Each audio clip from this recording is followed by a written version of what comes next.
Hello, welcome. This is Blockchainbloom, the blockchain educator. I'm Metal Pinkin. In today's video, I'm going to talk about that. Yes, we closed October, and it wasn't in October. It closed in red. And what is next? What's happening right now on the market? Let's talk about that for sure. Also, we have balancer exploits swells to more than 100 million US dollar. Let's talk about the fact that the Bitcoin whitepaper became now 17 years old, and also we had some problems here with Rose. Some people saying it's happening on MEXC exchange. For example, there was one whale also, his or her funds were frozen. So let's talk about that. And also we have a Bybit game too. So a lot of things in today's video. So don't forget, every single day I'm bringing you the freshest cryptocurrency and blockchain news here on Blockchainbloom to keep you up to date. So if that's important, simply subscribe to this YouTube channel, hit the like button if you like this kind of content. And now let's do it.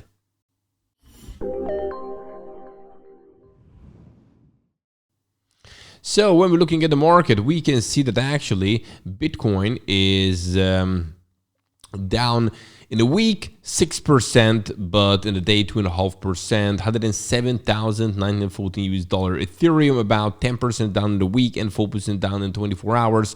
3,715 US dollar. When we're looking at the top gainers, we have Aster on the weekend. CZ posted about it that he's accumulating hodl Aster, and that made a CZ candle, put it this way. We have YCP, well, 2.5% up, Trump 2.5%, nothing special. When we're looking at losers, 15% down, virtuals, SPX 14%, Aero 12%. So we can see that the altcoins continue to bleeding.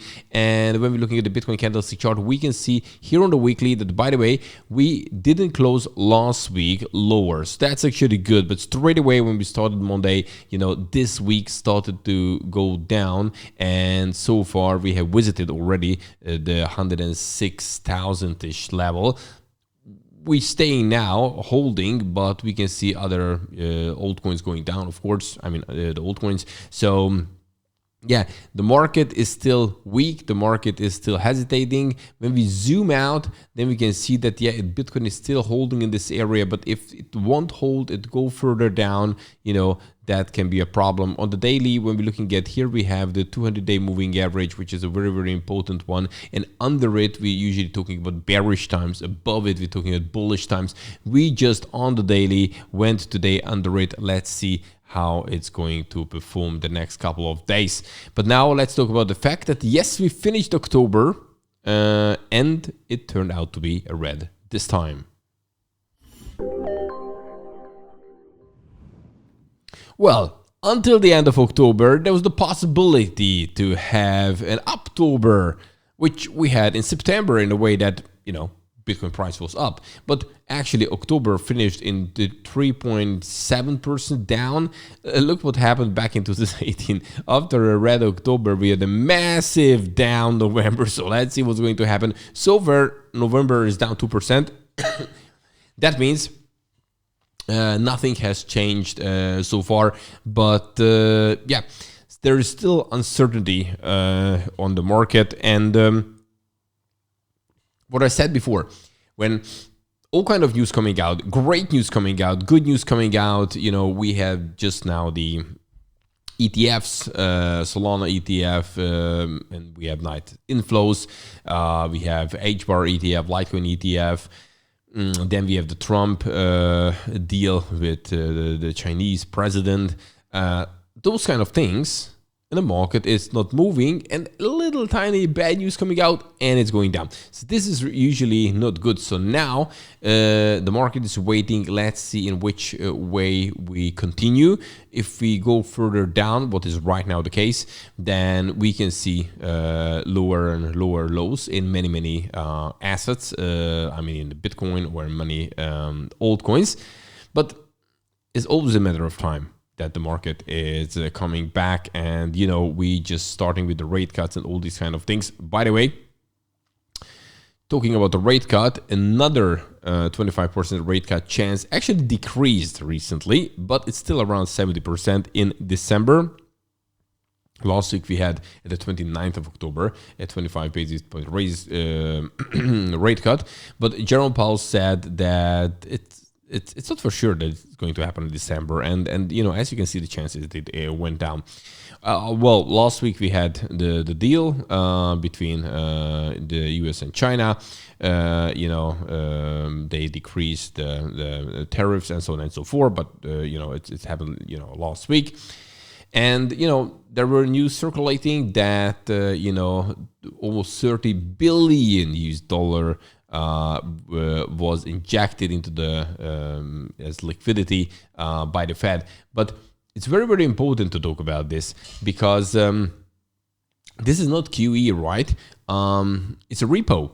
And basically that means that the Fed overnight injected some money, this amount, into banks. Usually, you know, the banks help each other out, but when it's low liquidity, then, you know, the Fed basically kind of steps in.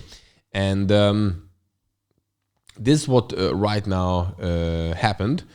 You know, when the banks, in this case, so put it in straight how it works, short on cash, they normally, you know, borrow from each other. And but when reserves got too low, even overnight, market can freeze. So instead of letting rates spike or banks dump treasuries at fire sale price, the Fed steps in with repos to, you know, plug the hole. And yeah, this will basically happen. But it shows one thing, that the liquidity is getting tight. And if more and more these things must kind of happen, then it's the time to really start with QE. But during this time, in short time, it's a bit bearish for liquid assets because of the liquidity is shrinking. But after, when, you know, they boosting the liquidity because of these things, then, you know, it can change a lot of things in the market, and that can boost also the crypto prices as well. So I think this is very important to understand, because people thought, oh, now there's a lot of money injected into the market. No, it's not like this.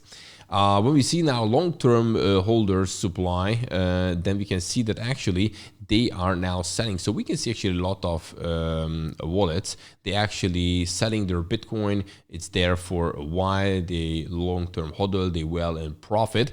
And now a little bit what we can see, that Bitcoin is shifting into other wallets, into other hands, those who are going to probably, when we're looking at the big guys hodl from now on for a while. Because many of them have made a lot of money with it already. Yep, that was the China kind of thing. So basically right now, too early to say what's going to happen in November, because who knows? I don't think that now on we're going to see a major long, another year or more long bear market, just because of the Trump is the president.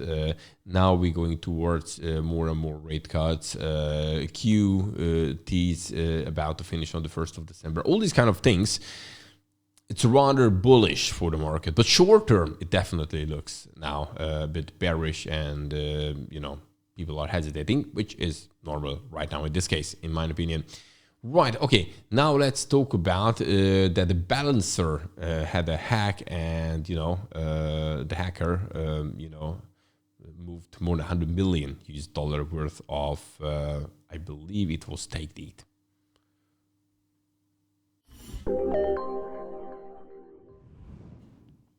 So we have the balancer exploits well to 116 million US dollar outflows as team offers a 20% bounty. So basically the DAX and automated market maker balancers exploited more than 160 million worth of digital assets transfers to newly created wallet. So guys, if you have something there, check it out, because maybe more money can outflow. It started with more than 70 million, and that started to increase, and now we're over 110, 116 million US dollar. Right, okay, and yep. Let's talk about a little bit that actually the Bitcoin white paper is already 17 years old.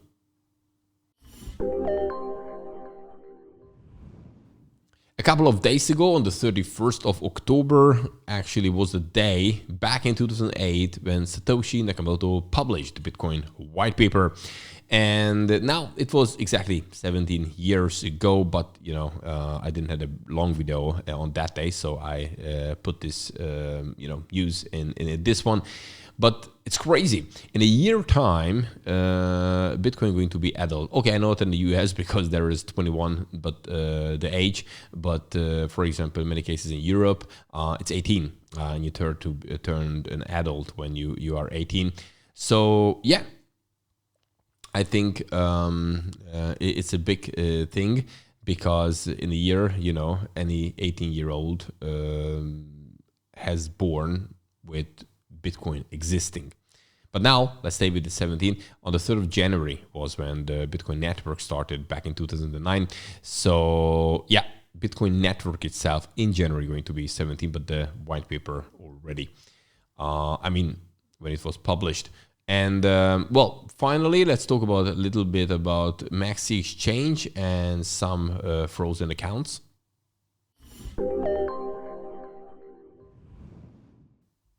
So we have here MEXC, they saying that they messed it up, put it this way. A crypto influencer, the White Whale, had his 3 million MEXC accounts suspended in July and has been on social media crochet to get it back ever since. You know, on Friday, MEXC apologized, returned his funds, and promised to make change to stop it from happening again in the future. However, several other users have reported similar issues as an exchange's withdrawals have noticeably spiked since mid-July. So, guys, bottom line is not your private key, not your crypto. So yeah, use the exchange whatever you feel like, but be aware of it, that it's a centralized thing. So keep your crypto assets offline, keep it in the hardware wallet when you have the full control, not in an online wallet, not in an exchange. Yes, put part of your portfolio, a small one, which you're trading on a daily basis. That's totally okay, but not your big funds. I think that's important. Okay, and finally, I have a Bybit EU game from EU customers for you. So I put the 2 links. There are 2 games. Basically, you can simply win Rolex, you can win iPhone, you can win USDC, a lot of things. There are 2 games. First of all, you have to register, obviously, with the link. And if you have registered, after that, you need to deposit at least $100 US,